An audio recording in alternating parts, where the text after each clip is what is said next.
Sunday বলে কথা, আর কোথাও যাব না তা তো হয় না।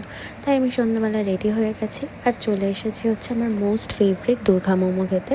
আর দুর্গা মোমো যেখানে আমি খাই মানে পিরো, তার পাশেই এই দোকানটা খুলেছে। এটা একটা শোয়ারমার দোকান খুলেছে, যেটাতেও খুব ভালো পাওয়া যাচ্ছে শোয়ারমাগুলো। আমি এখান থেকে একটা চিজি মেল্টেড শোয়ারমা নিয়েছিলাম, আর ওটা ওদের মানটাও মানে ইন হাউস বানানো। আর ওদের সাথে আমি একটা ড্রিঙ্কসও নিয়েছিলাম, দেখাচ্ছি সেটা।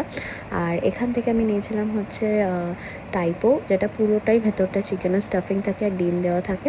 আর এইটা আমি নিয়েছিলাম, এই বানটা দেখো পুরো বানানো, মানে এটা কিন্তু কোনো হোয়াইট ব্রেড নয়, এটা পুরো ব্রাউন ব্রেডে বানানো।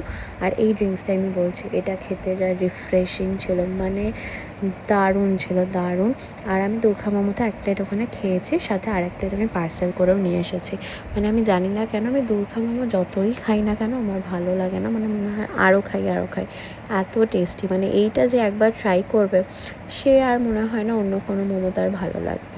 আর দেখো এই যে আমি ড্রিঙ্কসটার কথা বলছিলাম, ওর ভেতরে আমি দুটো নিয়েছিলাম, তো দুটোর ভেতরে আমি দুটো এরকম গুলি পেয়েছি। আর এইগুলো আবার বোতলে গলার ওখানটাতে আটকানো ছিল, মানে ড্রিঙ্কসটার ভেতরেই ছিল। তো খাওয়ার পরে এটা আমি নিয়ে এসেছি বাড়িতে।